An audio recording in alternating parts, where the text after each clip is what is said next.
જય શ્રી કૃષ્ણ મમ્મી. જય શ્રી કૃષ્ણ બેટા. ચા નાસ્તો કર્યો? અહીંયા તો તમારે તો સુખ જ છે ને. હવે તો બે બે વહુના સાસુમાં થયા. દુઃખ તો પેલા નતું પણ હવે ડબલ સુખ થઈ ગયું. એટલે મારો આ સુખ તારાથી જોવાતું નથી. મારે બે પત્ની નહીં ને, મને એમ થાય ને કે મારે બે હોય તો સારું ને. વારો પડી જશે હમણાં. આવું બોલે છે તો ઓફિસે જવાનું મોડું નથી થતું? Good morning. બસ. જરા લેટ થઈ ગયું મારાથી. જરા નહીં વધારે પડતું નહીં બેટા? ચાલ્યા કરે મમ્મી. હજુ નવા નવા લગ્ન થયા છે તો સવારે ઉઠાતું ન હોય એવું બને ક્યારેક. એટલે એમ કે રાત્રે તમે લોકો બહાર ચક્કર મારવા ગયા હતા ને, મેં જોયું હતું. અમે સુવાની તૈયારી કરતા હતા ત્યારે. એટલે મને એમ થઈ જાય લેટ હવે. આપણે થતું તું ભૂલાઈ ગયું. મેં તો ના જ નથી પાડી. થાય હવે એમાં તો. શું કામ ખીજવે છે તું એને? હા, સવારમાં મને ખબર છે કે એક વખત એના કાન ન ખેંચે ને તો તને શાંતિ નથી થતી. મમ્મી મોટો છે ને, માંડ હાથમાં આવ્યો છે. અત્યાર સુધી એ મારા કાન ખેંચતો હતો. લગ્ન મારા શું વેલા થઈ ગયા તે ભાઈ મને ચીડવામાં કઈ બાકી નથી રાખ્યું. હવે માંડ છે ને પેલો ઊંટ પહાડની નીચે આવ્યો છે તો હવે હું પહાડ ખસવા નહીં દઉં. સાચી વાત છે. હા, કઈ વાંધો નહીં, કહી દે ને. થોડા દિવસ કહીશ પછી ક્યાં જવાનો? એ પછી પાછો મારો વારો ચાલુ થઈ જશે. જો આની પણ એવી ઈચ્છા છે કે હું ફરીથી લગ્ન કરું. ઓહ, લગ્ન કેમ? હમણાં અમે એ જ વાત કરતા હતા તો તે કહ્યું ને ફરીથી તારો વારો શેનો આવે. એટલે બાંધવા બોલવાનું, હા. બીજો કઈ નહીં. આ તારા લીધે મને માર પડ્યો. તો પડે જ ને, સીધી વાત છે. આ લે. તમને એમ થયું છે કે હું વધારે હોશિયાર થઈ ગયો છું અને મોટા ભાઈને આપણે બસ ખીજવી લઈએ એટલે મજા આવે એમ. મજા તો બહુ આવે. કાઈ વાંધો નહીં, ખીજવ ને, મજા આવે. બંને ચા નાસ્તો કરી લીધો? હા હા. તારે કેમ ના પાડવામાં વાર લાગી? મને લાગે છે બંને સાથે નાસ્તો કરવા બેઠા હશો એટલે વાર લાગી હશે ને, નહીં? અરે ભાઈ, આ તો જેને વાતો કરવામાં હતો અને હું તો ફક્ત નાસ્તામાં ધ્યાન આપતો એટલે હતો. હું તમારા બંનેની વાત નથી કરતી, હા તમારા બંનેની વાત કરું છું. યુ એન્ડ ભાભી. થોડી ઘણી વાતો હોય એટલે જરાક મતલબમાં હા પાડવામાં જરાક આમ તેમ થયું. હા, પણ કઈ નહીં. હાલ જલ્દી, કામ લેટ, આપણે ઘણું બધું કામ છે આજનું તો. ઓહો, જોયું મમ્મી? હવે એને લેટ પણ થાય છે. પેલા આવતો હતો લેટ ત્યારે એને કઈ નતું યાદ પણ આવતું. કઈ વાંધો નહીં ને રોનક, એક કામ કરજે બેટા. ઓફિસમાં કામ તો બહુ બધું છે ને, બહુ બધું કામ છે ને. આ તો ભલે ને રાત્રે લેટ થાય, શાંતિથી 11, 11:30, 12 વાગે આવજો ને અને ત્યારે હું પછી વહેલા આવી જઈશ. પણ હું વહેલા આવું ને, કારણ કે જુઓ મારા નવા નવા લગ્ન થયા હતા ત્યારે ભાઈ નીકળી જતો હતો મને કામ સોંપીને. કારણ કે મને શું કહેતો કે સવારે તું લેટ આવ્યો છે ને તો સાંજે તારે કામ ખેંચવું પડશે. હવે મારો વારો, એ સવારે લેટ કરશે આ તો એ તો બિચારો ક્યાં ના પાડે છે? 12 વાગે આવજે બસ. શું 12 વાગે? 12 વાગે કઈ ઘરે આવવાનો સમય છે? હા? તો ભાઈ 12 વાગે તારીખ બદલી જાય એમ કામ 6 કર. વાગે હું નીકળી જઈશ. હા 6 વાગે. નવા લગન ને. 6 વાગે. હા. 6 વાગ્યામાં તમારે અહીંયા શું ડાબલો દાટ્યો છે કેશો? અરે જમવા જવાનું છે. બા મનસુખ કાકાનો ફોન હતો, એને કહ્યું છે. રોટલો ખાવા. હા તો પણ એ તો 9 વાગે જવાનું હોય ને મમ્મી. 6 વાગ્યામાં શું કામ છે? 6 વાગે ઘરે આવું, ફ્રેશ થાવ, 7, 7:30 થઈ જાય, અહીંથી નીકળવું 8:30, 9, 8 વાગે તો પહોંચવું કે નહીં ત્યાં, અને 9 વાગે જમવાનું. તું મનસુખ કાકાને ત્યાં પહેલા જમી આવ્યો જ ને. આ તો બહુ બાકી છે જમવા જવાની, તો હું એને લઈને જમી આવીશ. વાર તો થઈ ગઈ પૂરી. તું 12 વાગે આવજે. Idea, best idea. રોટલો મારે ખાવાનો છે. મારા લગ્ન થયા છે તો મારે જવું જોઈએ, તમારે નહીં. ઠીક છે બસ. હવે બિચારાને બહુ હેરાન કરવામાં મજા નથી. જા, પછી 6 વાગે પાછો નહીં આવે કોઈ વાત. હા તો જાવ. વેલા આવું છે ને તારે?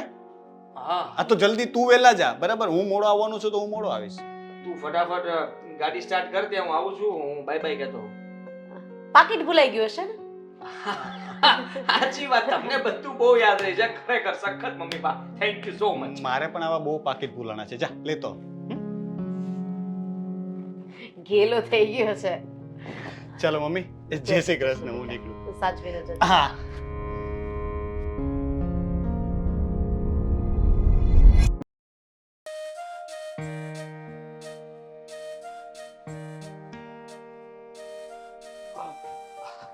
જો પાકીટ ક્યાં છે મારું?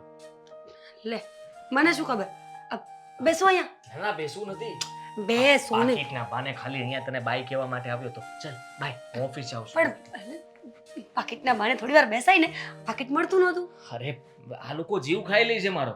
આ નવા લગ્ન શું થયા છે, કેટલું સંભળાવે છે. આ બધાનું સાંભળીને હું થાકી ગયો છું.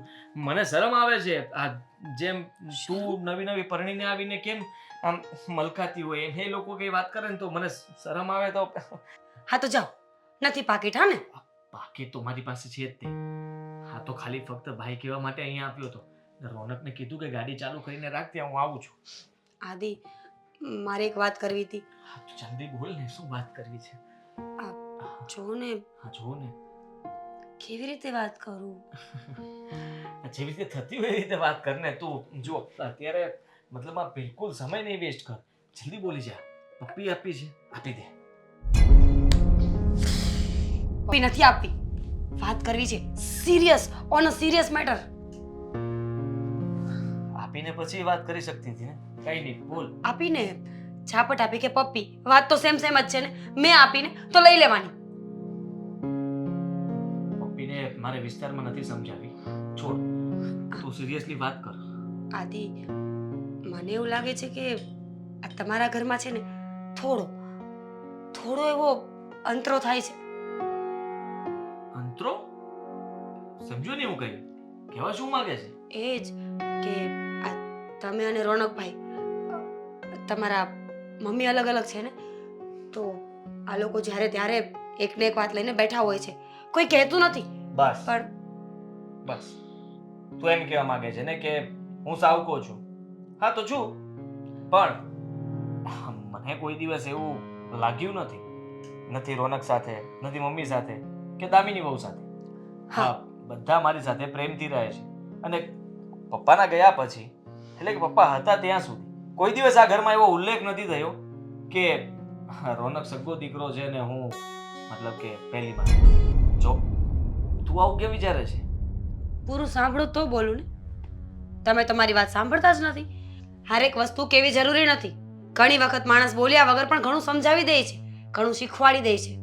જો મને એવું લાગે છે કે તમે સાવકા છો ને, એ વાતની બધાને બરાબર ધ્યાન છે. બધા જ તમારી ઉપર અંતરો રાખે છે. અને એક તમે છો કે તમને પ્રેમમાં કંઈ દેખાતું જ નથી. સોરી, પણ મને બધાનો પ્રેમ દેખાય છે. કારણ કે તમે પ્રેમ કરો છો ને બધાને, એટલા માટે. એક દિવસ તમે સામે બોલીને જોજો, તરત તમને ખબર પડી જશે કે તમારું સ્થાન ક્યાં છે. આદિ, સીધી એવી વાત છે, તમે સારા છો એટલે તમને બધા સારા દેખાય છે. પણ જે દિવસે તમે સાચું બોલવાનું ચાલુ કરશો ને, ત્યારથી જ તમને ખબર પડી જશે કે આ ઘરમાં તમને કોઈ પ્રેમ નથી કરતું. અરે, બધા જ મને પ્રેમ કરે છે મીરા. તું આવું શું કામ વિચારે છે? ઘરમાં કઈ બન્યું, કોઈએ કઈ કહ્યું તને? કોઈ મોઢા ઉપર કહે તો વાત કરું ને, બધા ટોણા માર્યા કરે. કોઈ વાત ક્લિયર હોય તો મારે કંઈક કહેવું પણ જોઈએ. પણ મને એ નથી સમજાતું કે તમને મારી વાત માનવામાં કેમ નથી આવતી. માનું છું ને, મેં ક્યાં ના પાડી કે હું તારી વાત નથી માનતો. પણ તું જે વાત માનવા માટે કહે છે એ વાત માનવા જેવી નથી. મમ્મી, રોનક અને દામિની બહુ, આ બધાને હું સારી રીતે ઓળખું છું. એટલા માટે જો કદાચ ભૂલે ચૂકે તને કંઈ કહ્યું હશે તો સીધી વાત છે કે એ લોકોએ તારા સારા માટે, મમ્મીએ કંઈ કામ બાબતે કીધું હશે, દામિની બહુને આ ઘર વિશે વધારે ખબર હશે એટલા માટે કંઈ કહ્યું હશે. તો તને એવું લાગ્યું હોય કે તને મેણાટોણા મારે છે તો એ તારી ભૂલ છે. આવું ન વિચારે. હર હંમેશા મારી જ ભૂલ હોય. જો હું તમને સાચું કહી રહી છું, મને નથી લાગતું કે આ લોકો તમને પ્રેમ કરતા હોય. અને એક દિવસ તમને જરૂર ખબર પડશે. હું દેખાડીશ તમને સચ્ચાઈ. સારું, સચ્ચાઈ તું બતાવજે, પણ હું તને બધાનો પ્રેમ દેખાડીશ. હવે હું જાઉં. ચાલ બાય. પપ્પી આ બહારમાં ગઈ તારી પપ્પી. લાફડ સિવાય કઈ નથી આવડતું.